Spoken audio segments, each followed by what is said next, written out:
everybody. Welcome to another episode. All you out there that have been following along us here, the Struggling Hunters, welcome to another episode 118.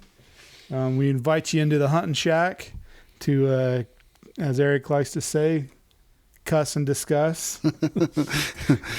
You like using that one now, huh? It's kind of rang into your head enough to where you want to stay with it. Yeah, it kind of describes what we try to do. Yeah, well, we do a lot of cussing and discussing, trying to figure things out. Yeah. So, again, welcome. We'd like to start off, hopefully, if you're listening to us, you know that we're hunters. We try to be better. And I want to start off, like I said, by inviting you to go watch our first ever vlog video. Actual vlog, yeah. We just put it out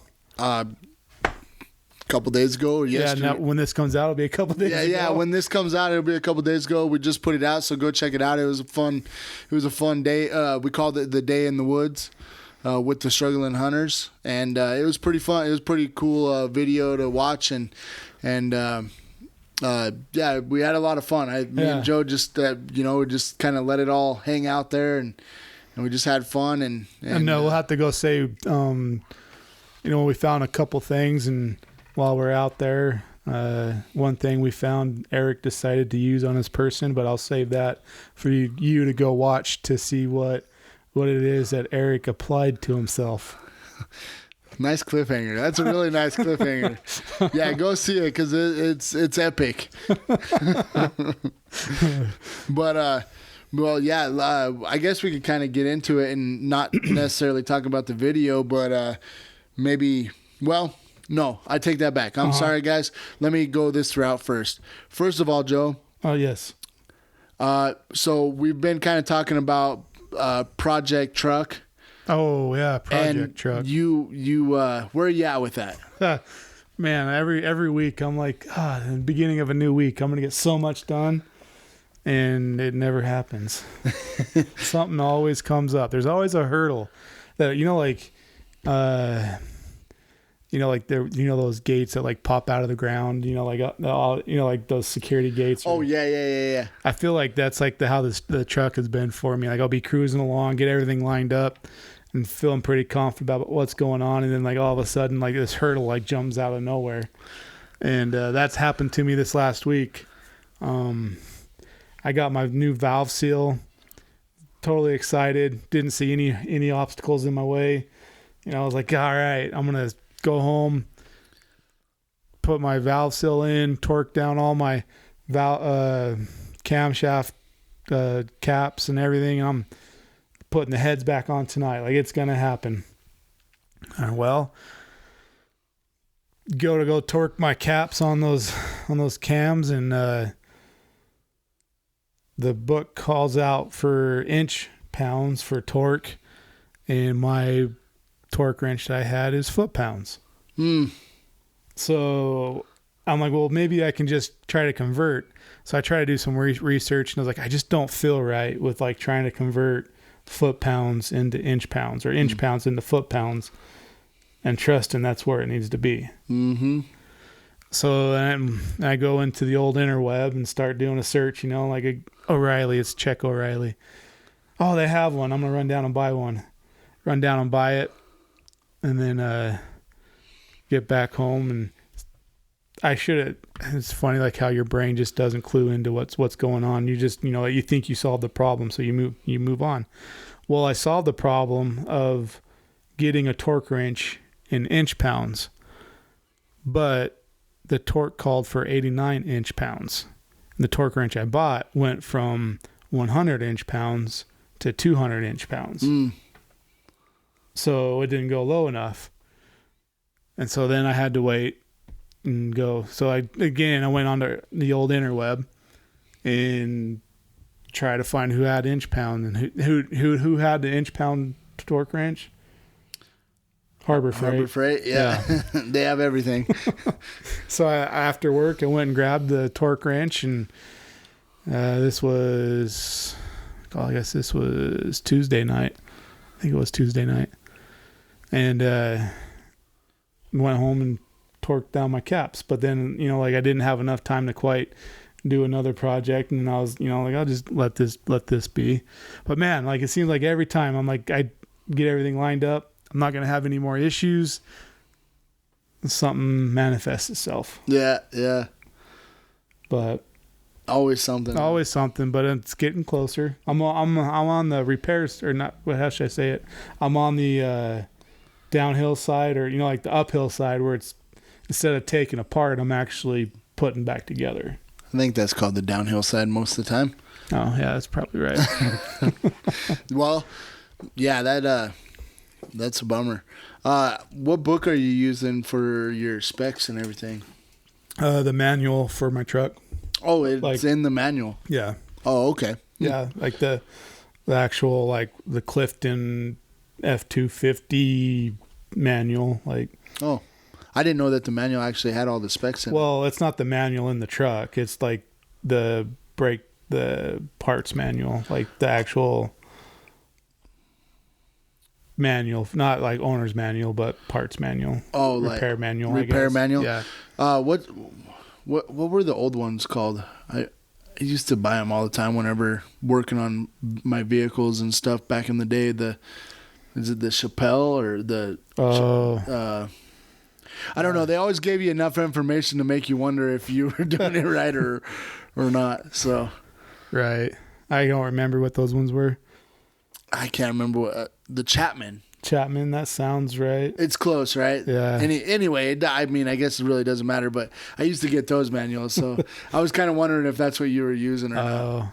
But it sounds like you got something a little more high tech. I don't know if it's more high tech. They do the same thing. Like, I had to go back and forth and read, like, am I understanding this right? And I had to get my wife involved and like, okay, let me explain what's going on, and then does this make sense to you? And she's like, well, yeah. And then, like, for her little bit of knowledge, I'm sure it makes sense after I explain it. Mm-hmm. But, so anyways, I'm still left on cliffhangers. A team effort, huh? Uh-huh. Thank God for your wife. Yep. To make sense of everything, to help you make sense of everything. Correct. That's what we need those women for. Help us make sense of everything. So I guess we'll move into the next thing is while we're out there target practicing. There was some mistakes that we were making shooting the bows and everything. I feel like this year for me, I mean, I feel like it's just been so much harder to get out and get the repetitions in. Yeah. Which is kind of worried about because, I don't want to be hunt season's coming quick. Right. And I'm going to end up being the guy that's practicing every night before season starts. But I don't like this is only my second year bow hunting. But last year I was so much more repetition. I just knew my bow in and out. But speaking of just kind of getting to know your bow, and that's the other thing too, is I am shooting a new bow this year. So both of us are. Yeah. But I feel like you're dialing right in with your bow, and I'm trying to work with mine. Like my bow that I bought last year that was kind of like an entry level bow. I felt like I just had more repetitions with it, and this is probably part of the reason why. But I felt like I was more accurate with it, and then so sorry, I don't mean to cut you off, but just the thought popped in. Are you putting more trust in this new bow that you got this year because it's a supposedly better bow? Does that make sense?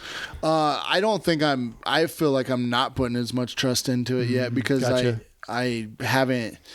I just don't feel. I don't know. Like if I could just start getting consistent groupings and stuff, I think I'd start feeling that trust and knowing what the bow can do. Well, I just meant more along the lines like like I got this new bow. It's a good bow, good brand.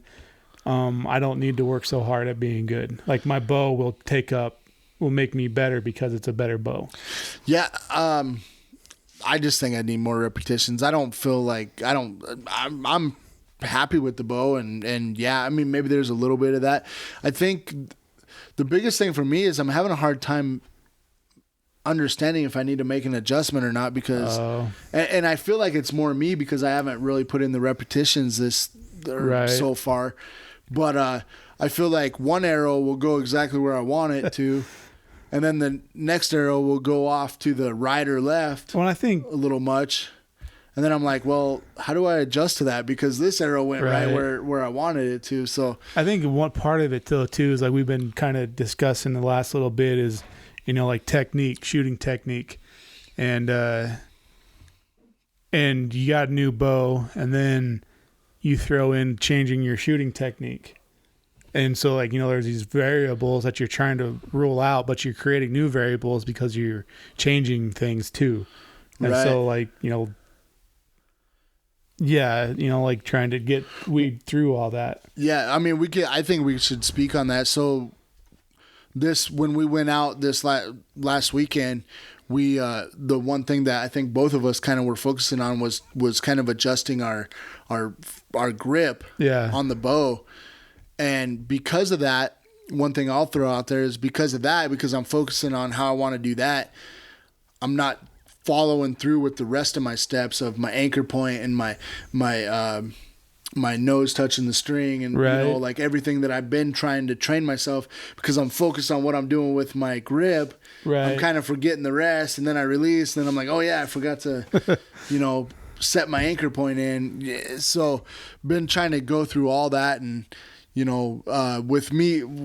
for me especially, like being only a couple years into shooting bows altogether, some of that stuff just isn't quite muscle memory yet. Right. So I have a hard time like remembering all the steps, especially whenever I'm making an adjustment on something. So I'm sure we'll get there, or I'm sure it'll all work out and stuff, and I just need to make more repetitions with it. But no, it's just kind of funny how we can do that sometimes. Is just focus on making an adjustment on one thing, but then forgetting all the other stuff that you trying to train yourself to do.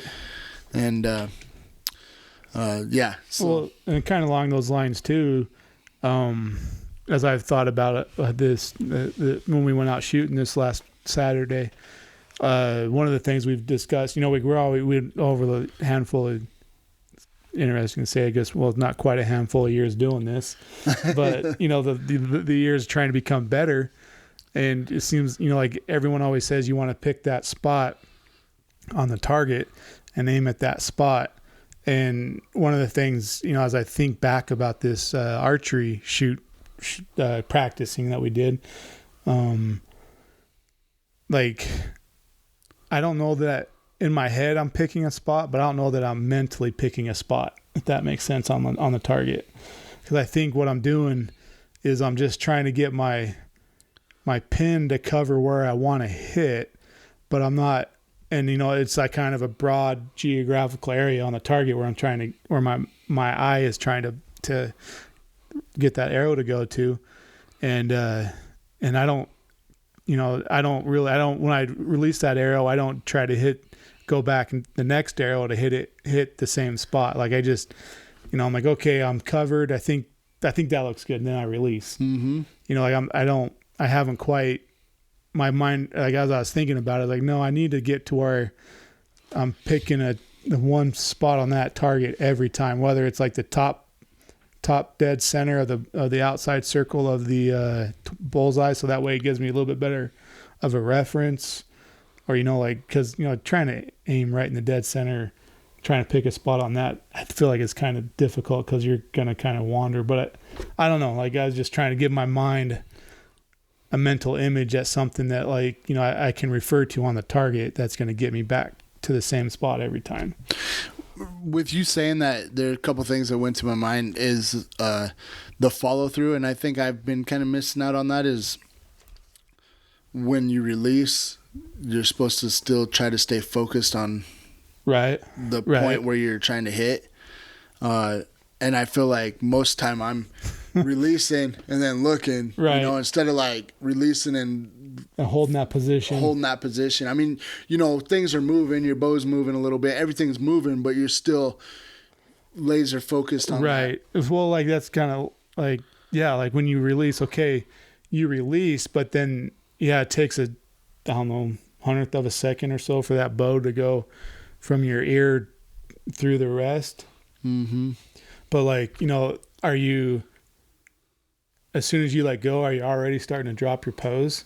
Right. Yeah. You know? Exactly. And I feel, looking back or thinking back on it, I mean, we're going in more detail right now than I even thought back then. So it's a little bit going off of memory, but I don't remember doing that so much. It was more releasing and then just kind of like looking at the target, seeing if I hit target or not, because I was more worried about if I was, and I should have been following through after the shot until it hits. So I don't know.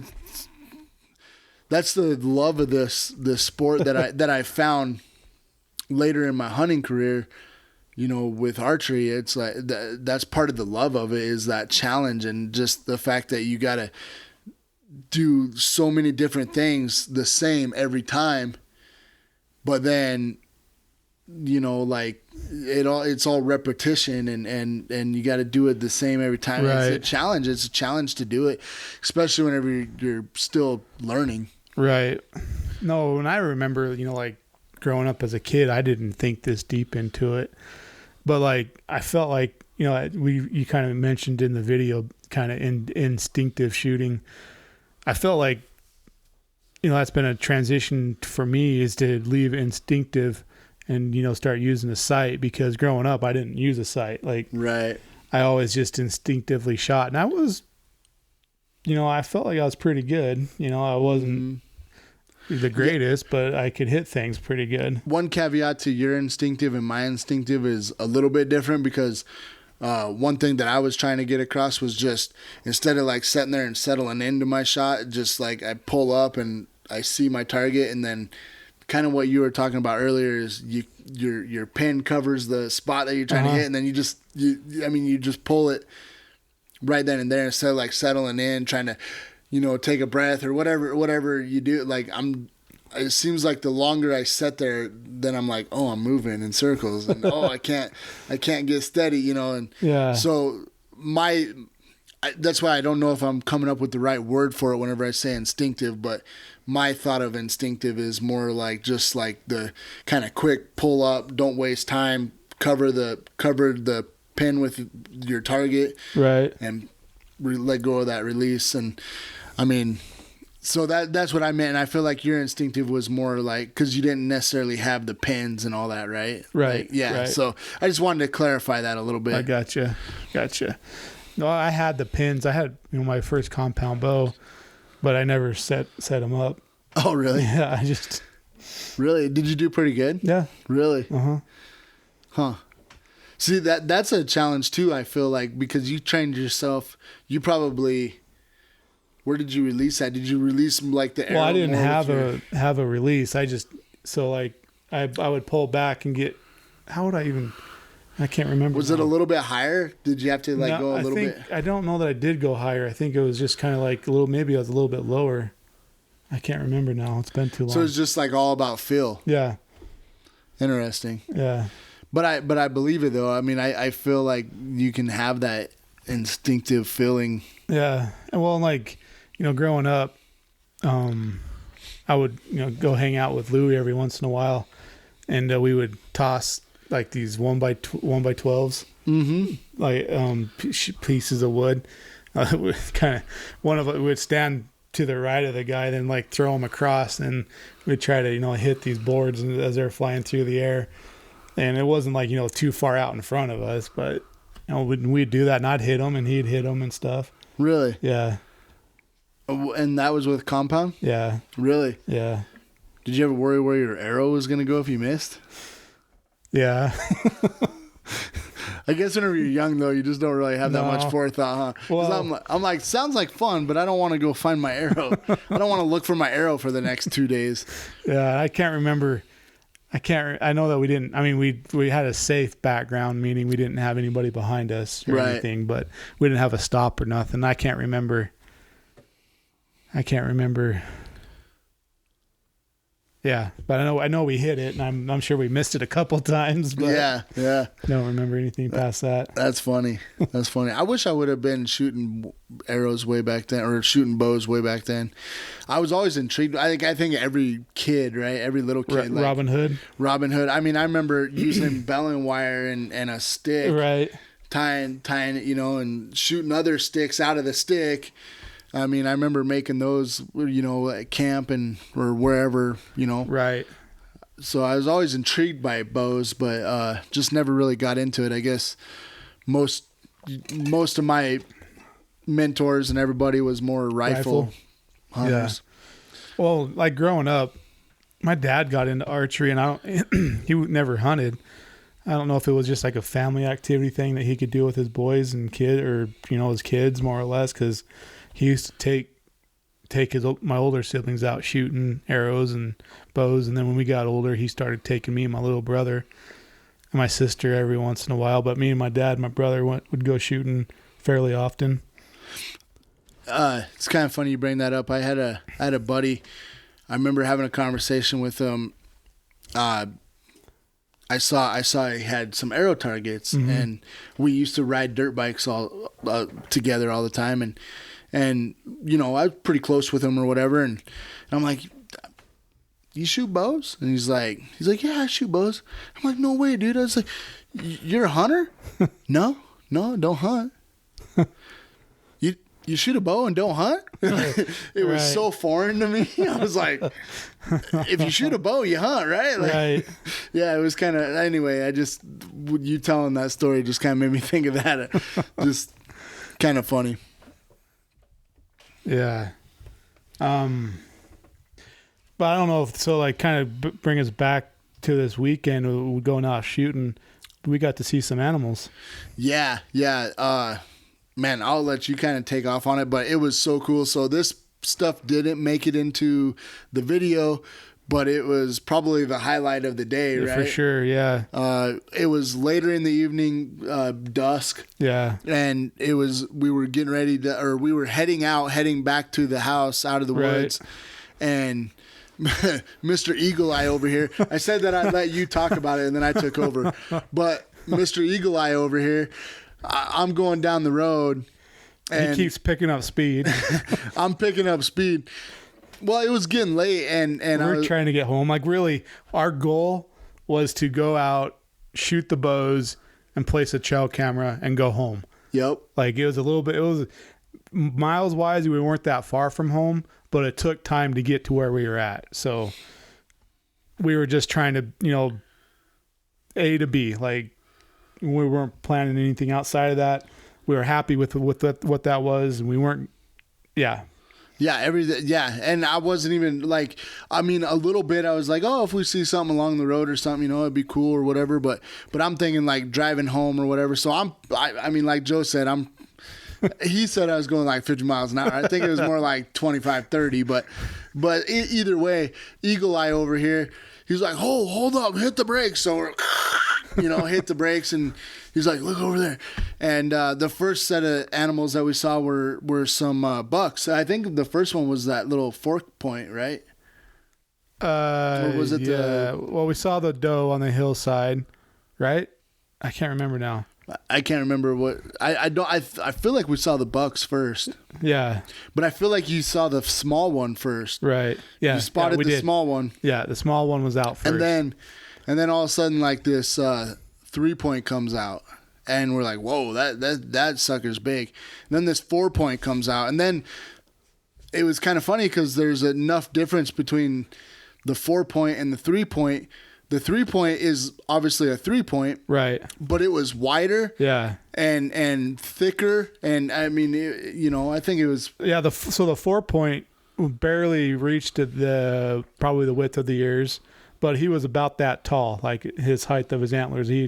But his forks weren't that deep. Well, I guess they're still growing, so who knows exactly where they'll end up. Yeah.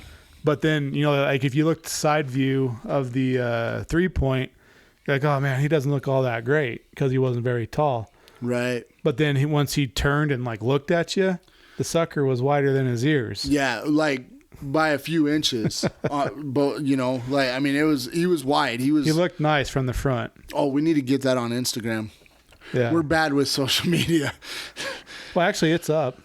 Oh, did you put it on? Yeah, there? I put some pictures of it up there. On Instagram? On Insta, yeah. Oh, well, maybe I'm bad with social media. I didn't know that we did that. Yeah, so go check out our Insta. There's some pictures of that. And then... Did you get both of them or just the one? There's. I think both of them are on there. Oh, okay. Yeah. Okay, well, yeah, go ahead and tell them the rest because I told them that I was going to have you tell the story and then You want to shut up and let me tell the story? No. I can tell it better. Get out of here. See ya. So anyways, like I said, we're trying to go point A, point B, set the trail camera, shoot, go home.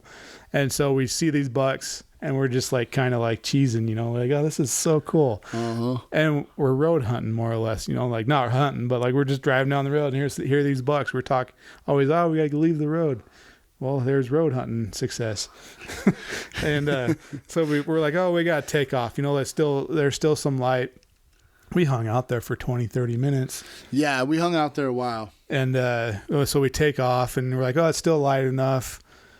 You know, we can still see something. We're going down the road and then the road kind of, we're going along and then there's this pull off and Eric's like, I want to check out that pull off. So you can see the other side. So he pulls off and it's a good view to this other side of the valley canyon.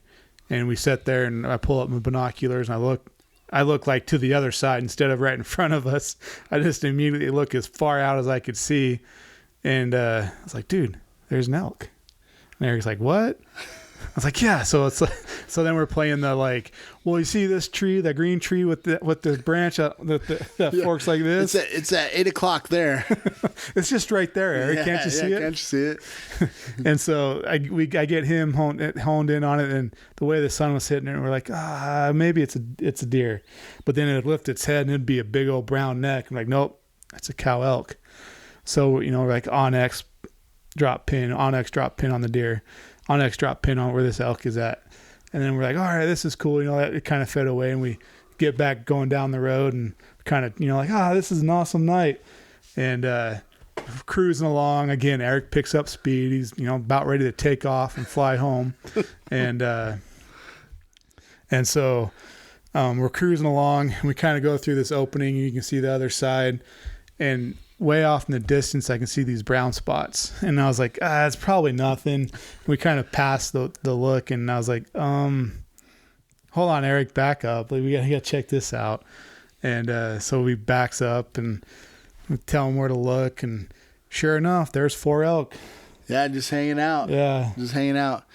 And then, yeah, we sat there for a long time too. Yeah, we couldn't quite leave that spot. No, well, and there was more than that too. There was some does and a couple fawns with the does and there was actually, remember that one calf? I think it was a calf. It looked a little smaller than the other. Right. But the calf was following one of the does. Yeah, she was pretty intrigued by it. Yeah, it was kind of interesting watching them hang out that close in proximity together. Right.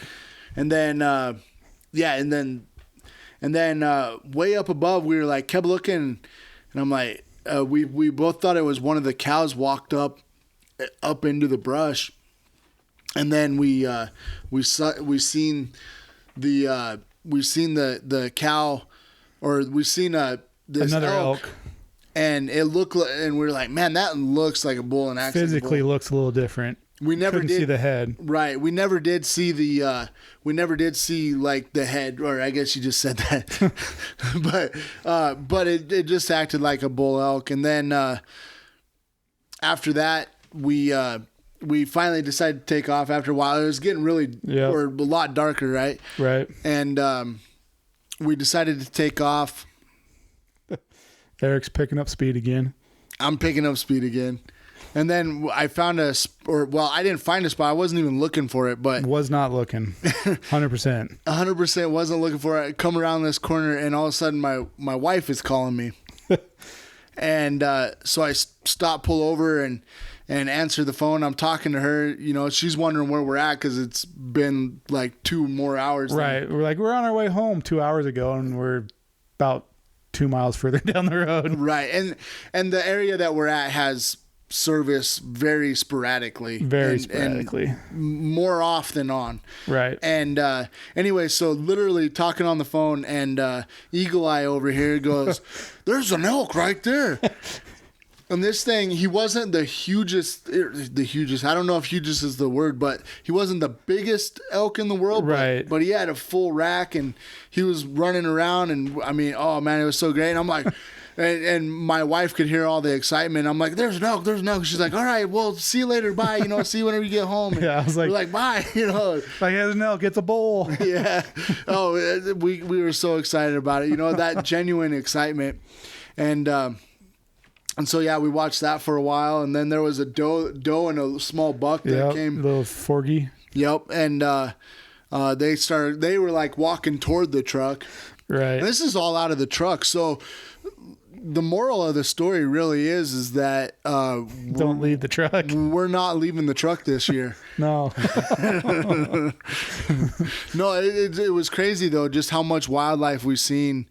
But the other fun thing too was that we forgot to mention through this whole time is after we started seeing the elk, we got to do that. Like, what was there, 5 or 6 of them? We were hearing bugles and the elk talking.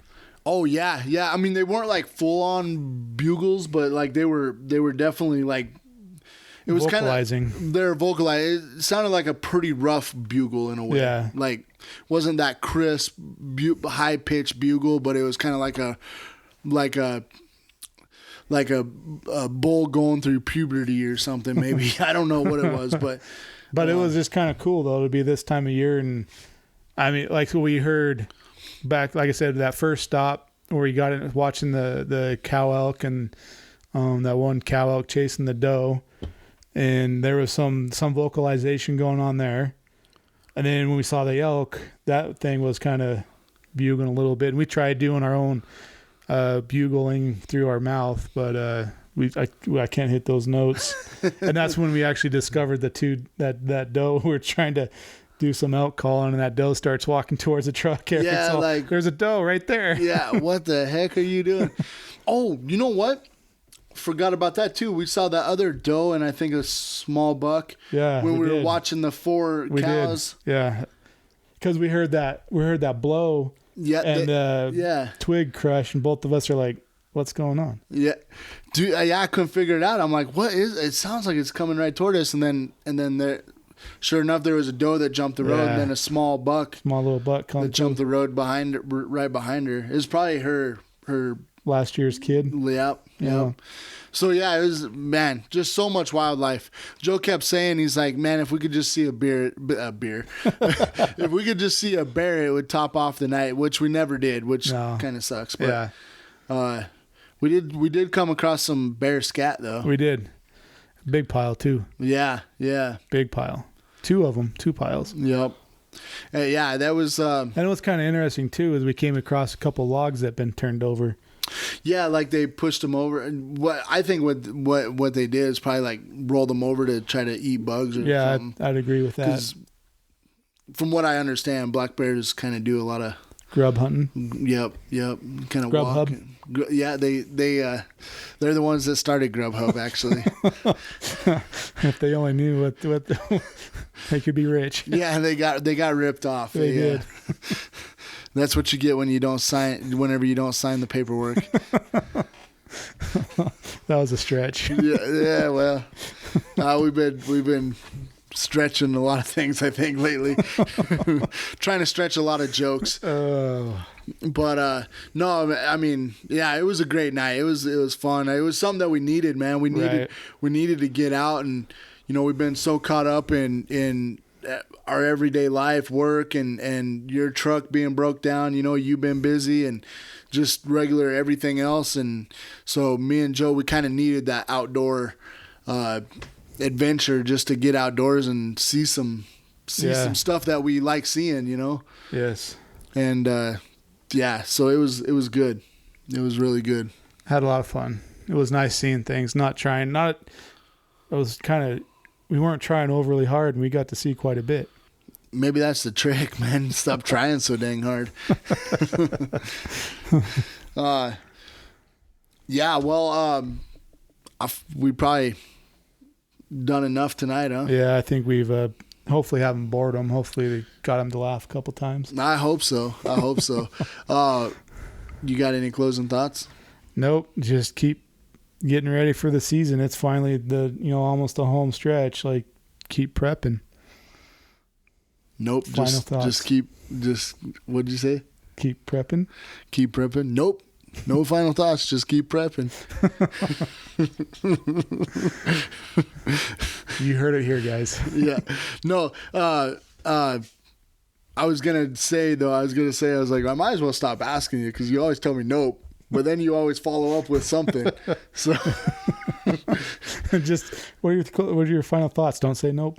Yeah. Don't say nope this time. All right. Well, since Joe doesn't have any final thoughts with his final thought, I'll go ahead and get us out of here. Guys, thanks. This has been a good one, man. I don't know. I guess the energy's been a little bit hyped up since we went out and made that video, which you got to go see. Go check it out. Go check it out for sure. But yeah. It'll be fun. Yeah, we had a lot of fun doing it. And obviously, we're sitting here joking and laughing and talking about what we saw and everything. So it was a really good time. Thanks for sticking with us this long if you have, and we appreciate your support.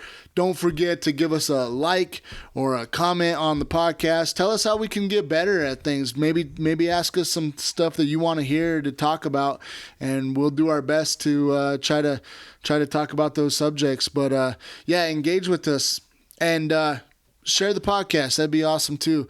With that said, guys, thanks for listening to The Struggling Hunters. Thank you. Another episode 118.